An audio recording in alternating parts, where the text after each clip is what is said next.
Assalamualaikum warahmatullahi wabarakatuh. Bapak Ibu yang berbahagia, jamaah majelis pengajian Ramadan yang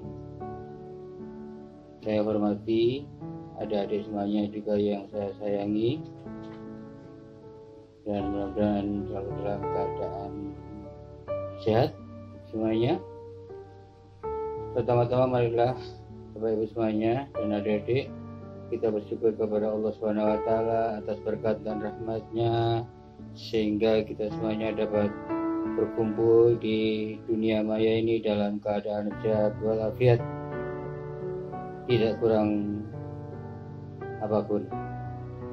Dan insya Allah dengan kita terus bersyukur kepada Allah SWT, Allah akan memberikan kita kebaikan, kedamaian, dan kesehatan hidup, serta keberkahan hidup yang lebih baik lagi.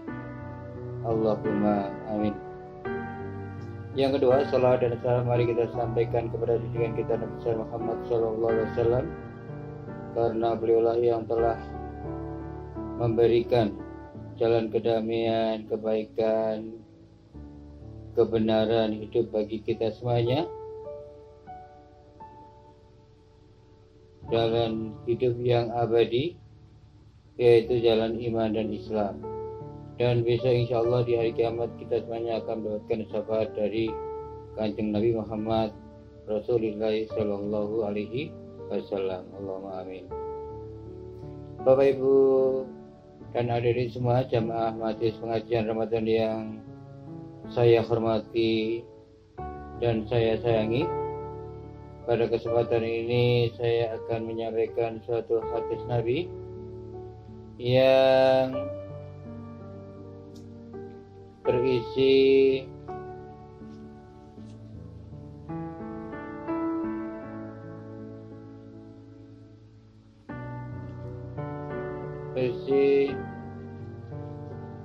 tentang janji Allah kepada orang-orang yang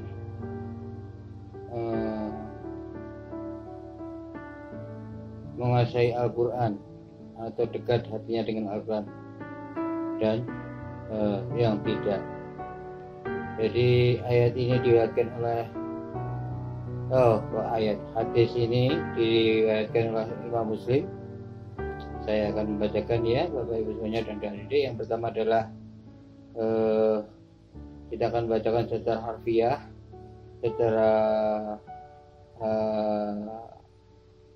Arabnya dulu, lalu kemudian diterjemahkan secara harfiah, lalu kemudian dicari konteks maknanya yang terkait dengan teks hadis ini, lalu bagaimana kita bisa mengambil kesimpulan dari mengkaji hadis yang diriwayatkan oleh Imam Muslim ini. Itu tiga hal yang perlu saya sampaikan kepada Bapak Ibu semuanya dan adik tentang bagaimana metode yang ingin saya lakukan untuk memahami teks-teks keagamaan, terutama Al-Quran dan hadis, dan kemudian bisa sampai kepada masyarakat secara umum. Baik, akan saya bacakan Bapak Ibu semuanya hadisnya. Qala Rasulullah sallallahu alaihi wasallam, Inna Allah yarfa'u bihadzal kitabi aqwaman wa yadhu bihi akhari, rawahu Muslim. Yang artinya kurang lebih begini: sampun ngendika sapa Kanjeng Nabi Muhammad sallallahu alaihi wasallam,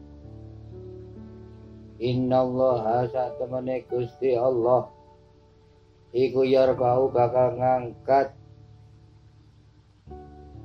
derajate urip bihadzal kitabi kelawan ikilah kitab Quran aqwaman ing pirang-pirang kaum, wa yadhu lan nyeleke sapa Allah bi ing dalam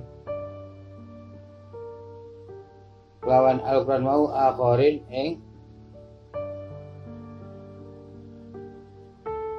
kaum liyane sing rendah. Jadi arti Indonesianya adalah begini Bapak Ibu. Rasulullah Shallallahu Alaihi Wasallam telah bersabda, sesungguhnya Allah SWT akan mengangkat derajat hidup sekelompok masyarakat melalui Al-Quran ini, sekaligus juga akan merendahkan sekelompok masyarakat melalui Al-Quran ini. Itu arti harfiahnya dalam bahasa Indonesia dari hadis yang diriwayatkan oleh Imam Muslim ini. Baik Bapak Ibu semuanya, mari kita artikan, mari kita ambil intisarinya. Kalau boleh saya pahami dari kata sini ada 3 intisari yang perlu kita pahami. Yang pertama adalah Rasulullah SAW, yaitu kanjeng Nabi Muhammad itu memberikan motivasi yang luar biasa kepada kita semuanya kaum muslimin dan muslimat untuk selalu dekat dengan Al-Quran, bahkan mau membaca, belajar dan mengajarkan Al-Quran. Jadi begitu pentingnya kedudukan Al-Quran di mata Nabi Muhammad, sampai-sampai dia senantiasa memotivasi kepada kaum muslimin dan kaum muslimat atau kepada kita semuanya untuk dekat dengan Al-Quran, dengan membaca, mempelajari, mengamalkan, bahkan mengajarkannya kepada masyarakat.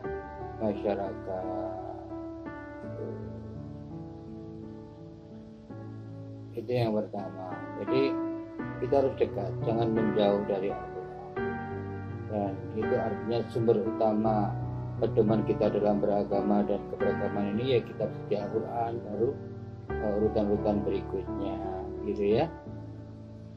Yang kedua, dari hadis ini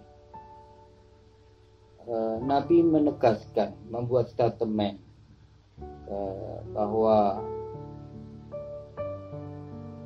Allah Subhanahu wa Ta'ala itu akan mengangkat derajat hidup sekelompok masyarakat atau satu kaum karena Al-Quran itu,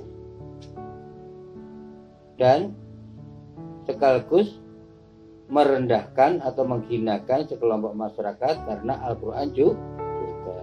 Jadi ini janji Allah ya. Janji Allah itu menurut Nabi Muhammad SAW adalah Allah akan mengangkat derajat hidup orang-orang yang memuliakan Al-Quran, menghormati Al-Quran, membaca, mempelajari, mengamalkannya dan mengajarkannya ke masyarakat.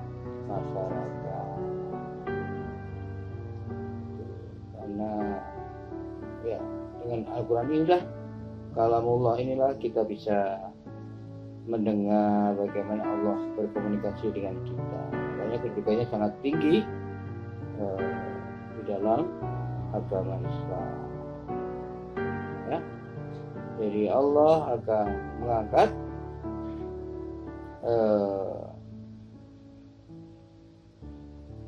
derajat kehidupan manusia melalui Al-Quran ini.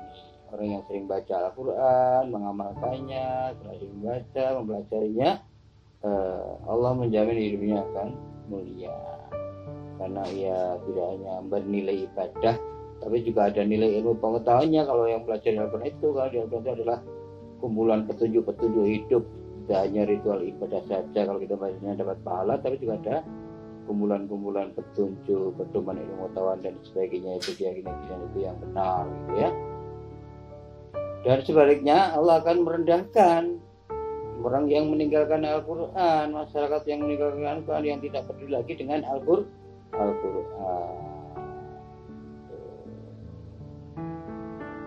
Yang ketiga, kesimpulan yang ketiga dari hadis ini adalah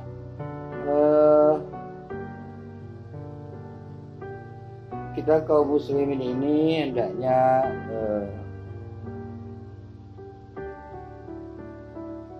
selalu bersatu dengan Al-Quran, bersatu secara spiritual, gitu ya.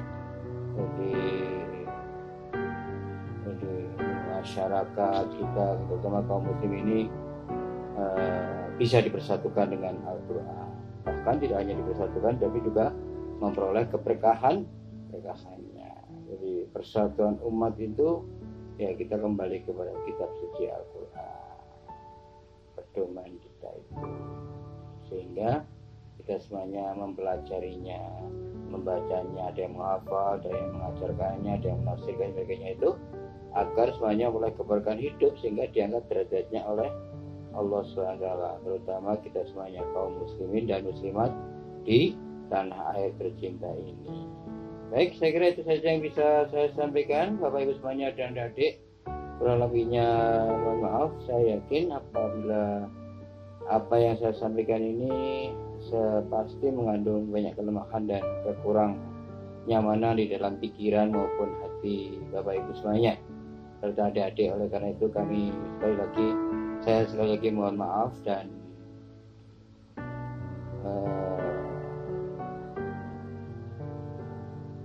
wabillahi taufiq wal hidayah wa ridha wal inayah.